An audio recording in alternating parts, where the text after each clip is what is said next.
And we believe that commissioning a lifestyle of integrity is a construction of integrity, not a deconstruction of corruption. Na tunaamini ya kwamba commissioning, tunaamini ya kwamba mambo ya kufundisha integrity ndio ya msingi ndio mwanzo ya I missed that. Commissioning a lifestyle of integrity, yani ile kuanzilisha maisha hayo ya kuwajibika, is constructing integrity, ni ile kujenga hiyo hali ya kuwajibika, not deconstructing corruption. Not deconstructing corruption, sio hali ya kumbomoa ufisadi. All right. Thank you. That was a difficult concept. It was difficult. On the screen you see a picture of 8 giraffes. Pale kwa kioo unaona wale twiga kama 8 hivi.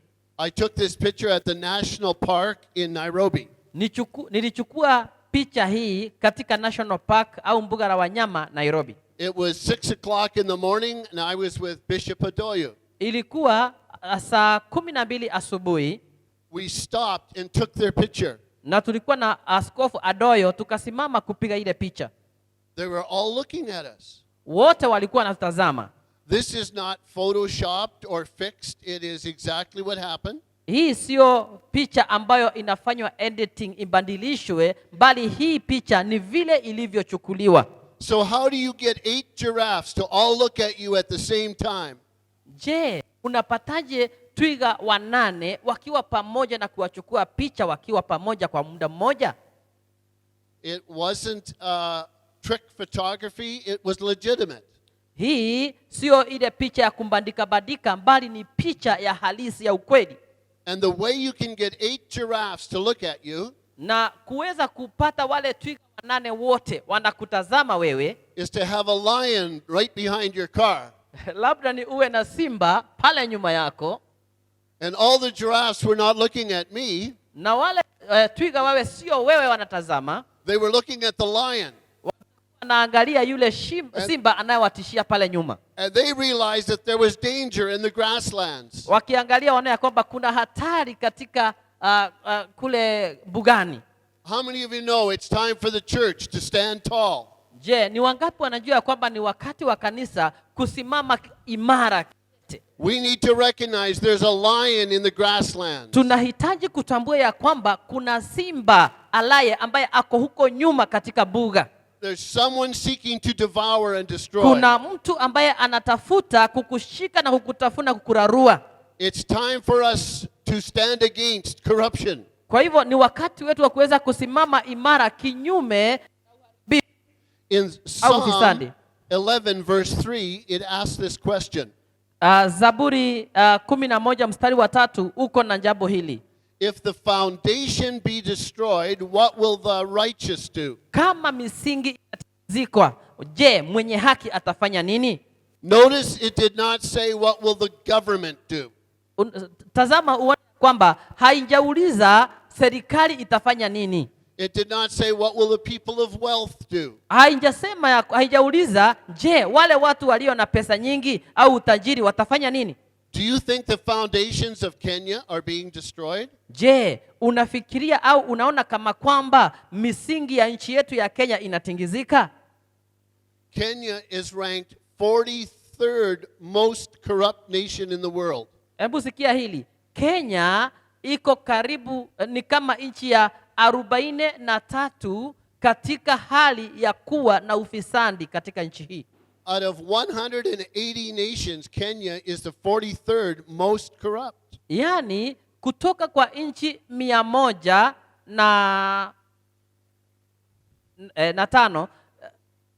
Kenya ndio ya 43 kuwa na ufisadi. And Kenya has gone from 70 to 43. Kenya imeshuka kutoka kwa kiwango cha ufisadi ilikuwa namba 70, sasa imekuja 43. Kwa hivyo imekaribia kuwa ya pale mbele katika kuongoza nini? Ufisadi. The foundations are being destroyed. Misingi ya nchi ya Kenya inatingizwa. Not only in Nairobi, sio Nairobi peke yake, but right here they're being destroyed. lakini hata hapa tulipo bado inatingizika misingi ya nchi ya So Kenya. who does the Bible call us to? Who does the Bible call to action? Je, Biblia inasema ni akina nani watawajibika? It says the righteous. Inasema wale wenye haki. How many of you know Jesus Christ as Savior and Lord? You would say, I have been made righteous through Christ. Ni wangapi wanajua ya kwamba Yesu Kristo kama ni Bwana wako, wewe ni mwenye haki ndani ya Kristo Yesu? Then the people who have their hand up are the ones who have to make a difference. Basi ni kumaanisha wale watu ambao wameinua mikono yao ndio Biblia inasema ya kwamba waweze kuwajibika katika swala hili. I don't know if you know this famous children's story. Sijui kama unajua hadithi hii. There's a man called Humpty Dumpty. Kuna mtu anaitwa Humpty Dumpty. He sat on a wall because he had a decision to make. Alikuwa na uamuzi wa kufanya.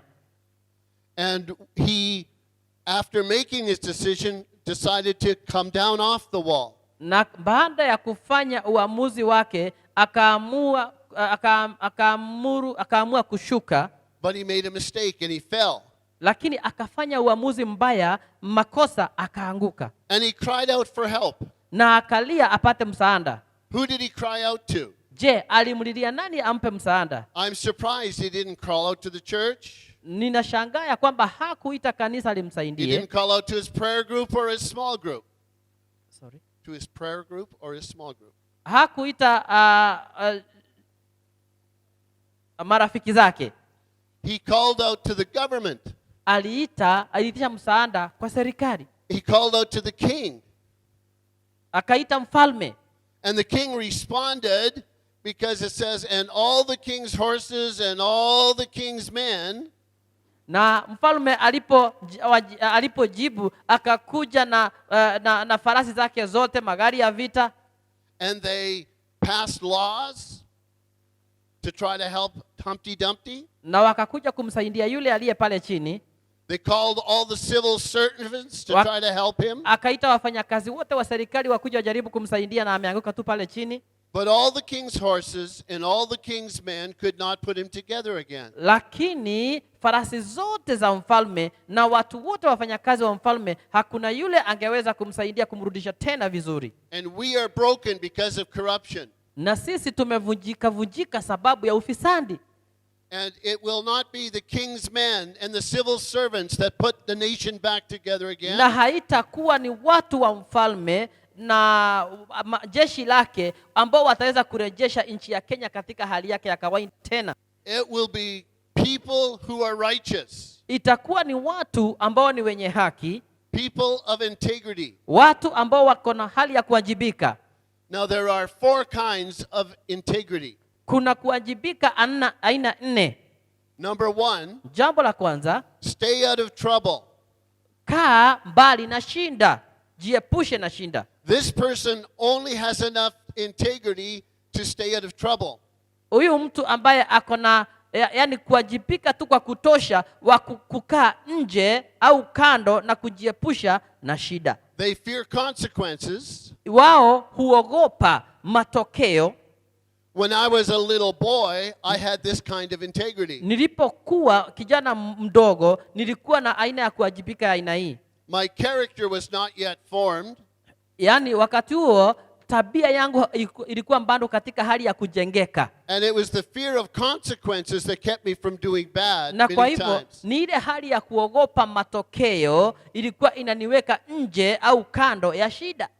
And some people are only good enough to stay out of trouble. Na watu wengine wanakuwa tu na ubora wa kutosha tu kuondoka au kujiepusha na shida. But their character is not shaped. Lakini tabia yao haijajengeka. Some people have selective integrity. Watu wengine wako na hiyo tunaita selective integrity au ile hali ya kuwajibika iliyo ya kuchagua. The second kind of integrity is selective. Yani hiyo integrity ya aina ya pili ni hiyo ya kuchagua. A man and a woman came into a pizza place. Ya kwamba mwanamume na mwanamke wanaweza kukutana mahali fulani. They ordered a pizza. Wanaweza kuagiza chochote cha kukula. The clerk went to the back and picked up a box of pizza. wanaweza kuingia katika mahali na wachukue hiyo box ya pizza, brought it to them, iletwe kwao, and they took it to a nearby park where they would open it to eat. na They took the pizza to a nearby park. Wakaichukua wapeleke mahali pengine pa kununua. But when they opened the box, lakini watakapofungua ile box, it was full of money. Wakakuta kwamba imejaa pesa. And the man said, "This isn't our pizza. We must take the money back." Ya kwamba waone ya kwamba hiyo sio pizza tulionunua, lakini hii ni pesa, lazima tuchukue hii pesa turudishe mahali tulitoa. They closed the box.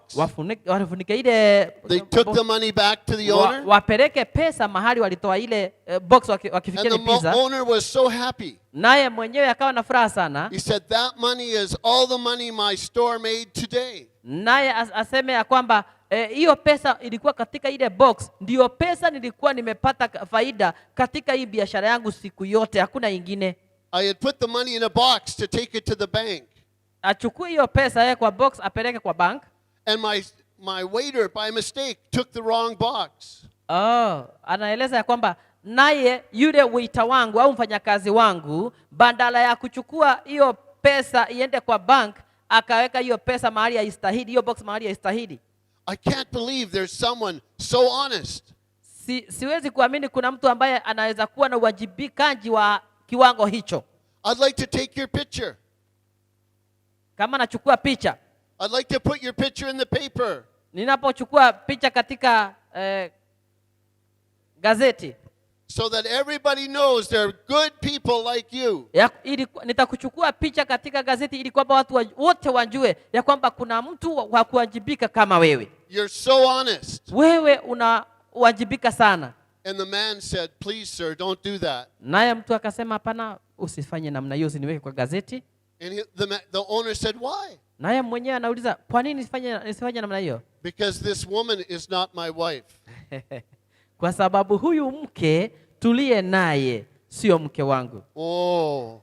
Umeelewa hiyo hadithi vizuri Integrity in one area, yani upande mmoja ako na uwajibikaji wa kiwango cha juu sana, lakini upande ule mwingine kumbe yeye ako na uovu. We are called to be people of integrity in every area. Tumeitwa na Mungu tuweze kuwa watu wa kuwajibika katika kila eneo la maisha yetu. The third kind of integrity is steadfast integrity. Tukiingia katika kipengele cha tatu cha hii hali ya uwajibikaji, na mtu anitafutie jina sahihi ya hiyo integrity tafadhali, ni uadilifu. Uadilifu ni ni ile steadfast, uadilifu unaoendelea. Steadfast integrity means I take hold of integrity. Uadilifu ulio imara au dhabiti inamaanisha ya kwamba ni kumshikilia huyu. It means I work to have integrity. Ni kumaanisha ya kwamba ninafanya kazi kuwa na huo uadilifu. You have to defend your integrity every day. Ni lazima utetee na usimamie uadilifu wako kila siku. You have to practice integrity all the time and in everything. Ni lazima upande huo uadilifu kila wakati na kila mahali. And you may not be perfect. Huenda ikawa haujakamilika, ndio. You may not be 100%. Huenda ikawa hautakuwa ni 100%. But you work to be strong. Lakini unafanya kazi na unajibidiisha kuwa na nguvu. You work for your integrity to continue to improve and grow. Yani unafanyia kazi ule uadilifu wako ya kwamba uendelee kukua. And if you fail, na kama utaanguka, you do not quit. Wewe hauondokei. You say, "I'm sorry, dear God." Unasema ndio Bwana. But then you ask for strength and you go again. Ni kweli Mungu si kufaulu, lakini na kuomba nguvu za kuweza kuendelea. Even if you are not a person of integrity 100%. Hata kama wewe sio mtu wa uadilifu 100%. If you're 60%, grow to 70. Kama uko 60%, unaweza kusonga mbele ufike 70. If you're 70, grow to 80. Kama uko 70, basi uingie 80. And God can help you become a person of integrity. Naye Mungu atakusaidia kuwa mtu mwenye uadilifu.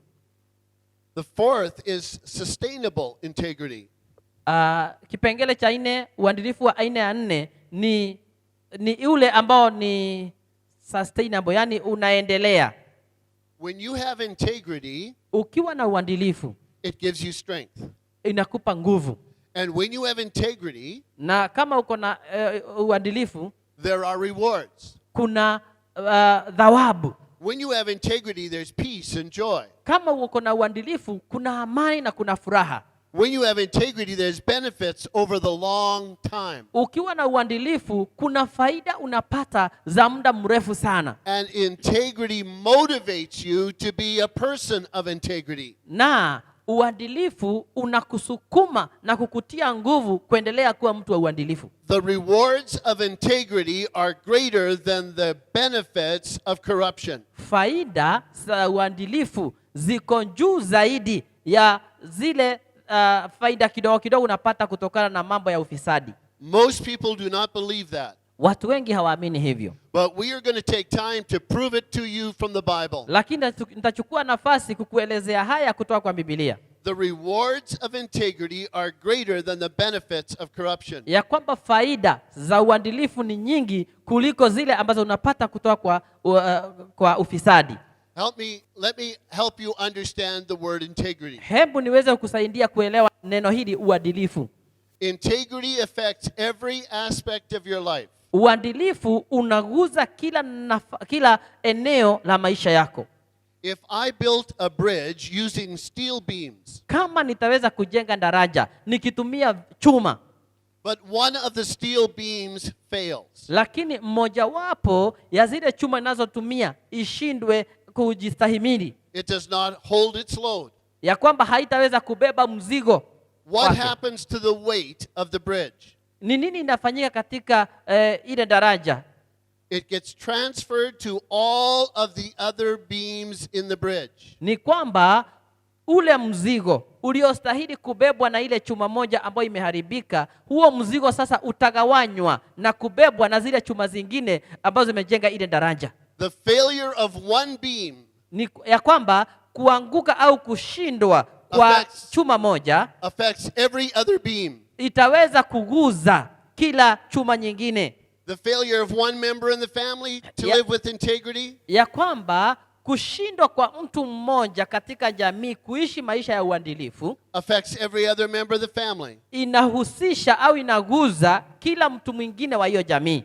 The failure of one person in the business to live with integrity, ya kwamba kama ni kampuni au biashara na mtu mmoja wa wale wanafanya kazi pale hana uadilifu, it affects every other person in the business. Inaguza kila mmoja katika hiyo biashara. Your integrity is about everybody. Kwa hivyo uadilifu wako unaguza au unahusu kila mtu.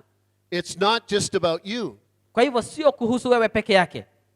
And so your lack of personal integrity will add stress to the people around you. Kwa hivyo ile hali yako ya kukosa uadilifu wako wa kibinafsi utakuwa unaguza wale watu wengine ambao mnahusiana nao. What is the most important thing people expect from leaders? Ni kitu gani ambacho muhimu sana watu wanatarajia kutoka kwa kiongozi yeyote? In every nation of the world, it is integrity. Katika taifa lolote katika ulimwengu wanatarajia uadilifu.